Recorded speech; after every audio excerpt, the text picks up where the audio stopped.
আসসালামু আলাইকুম ওয়া রাহমাতুল্লাহি ওয়া বারাকাতুহু। টেকফরিট ইউটিউব চ্যানেলের আরও একটি নতুন ভিডিওতে আপনাদের সাদর আমন্ত্রণ। আমার আজকের এই ভিডিও টিউটোরিয়ালটিতে আপনাদের জন্য রয়েছে শিক্ষকদের বেতন ভাতা বৃদ্ধির ব্যাপারে যা বললেন মাওসি ডিজি মহোদয়। তো এই বিষয়ে আমি পরবর্তী অংশে বিস্তারিত শুরু করছি। আশা করি শুরু থেকে ভিডিওটি শেষ অবধি দেখবেন, কেউ স্কিপ করবেন না। তো চলুন আমরা এখন জানবো বিস্তারিত।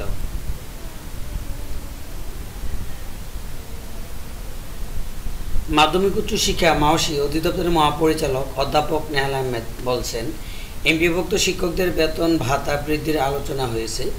শিক্ষকদের বিষয়ে আমরা সবসময় আন্তরিক। এমপিওভুক্ত শিক্ষকদের বেতন ভাতা বৃদ্ধি নিয়ে এসব কথা বলেন দ্বিতীয় মেয়াদে মাওসি ডিজির দায়িত্ব পালন করা এই অধ্যাপক মহোদয়।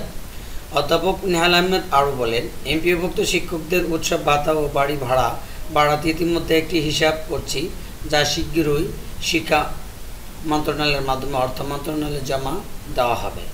সরকার হয়তো তাদের সক্ষমতা বিবেচনা করে এ ব্যাপারে সিদ্ধান্ত নেবে।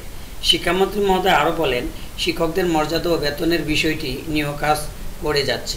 শিক্ষামন্ত্রী বিভিন্ন সভা সেমিনারে এমনকি গত আন্দোলনের সময় শিক্ষকদের বিভিন্ন দাবির বিষয়ে আর্থিক সুযোগ সুবিধা দেবেন মর্মে আশ্বাস দিয়েছিলেন। এমন মন্তব্যের উপর একজন শিক্ষক বলেন,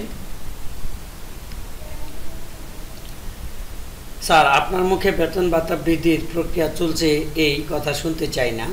আপনি শিক্ষকদের অভিভাবক, তাই আপনার মুখে শুনতে চাই জুনে অথবা 2025 সালের জানুয়ারিতে বেতন ভাতা বৃদ্ধি পাবে। যদিও তবুও চলমান আছে, গবেষণা চলছে, কমিটি গঠন করা হয়েছে, এমন অনিশ্চিত কথা শিক্ষকরা বহু শুনছে। তারা আর এ ধরনের কথা বিশ্বাস করে না।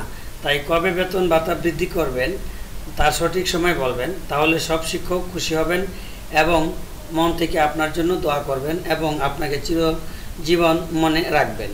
এর আগে গত 29 জানুয়ারি স্বাধীনতা মাদ্রাসা শিক্ষক পরিষদ এর নেতারা শিক্ষামন্ত্রীর সঙ্গে এক বৈঠকে এমপিওভুক্ত বেসরকারি শিক্ষা প্রতিষ্ঠানের স্কুল, কলেজ ও মাদ্রাসা শিক্ষকদের উৎসব ভাতা বাড়ানোর দাবি তুলেছিলেন।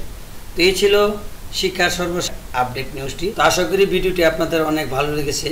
তো এই জাতীয় ভিডিও পেতে অবশ্যই টেকফরিট ইউটিউব চ্যানেলের সাথেই থাকবেন এবং চ্যানেলটি সাবস্ক্রাইব করে রাখবেন। আবারও বলছি, এই চ্যানেলটি উত্তরোত্তর বৃদ্ধি এবং এই চ্যানেল থেকে গুরুত্বপূর্ণ এবং ভিডিও পেতে এখনও পর্যন্ত যারা চ্যানেলটি সাবস্ক্রাইব করেনি তারা আজই চ্যানেলটি সাবস্ক্রাইব করে নেবেন। তো আজকের মতো ভিডিওটি এখানেই রাখছি। আল্লাহ হাফেজ।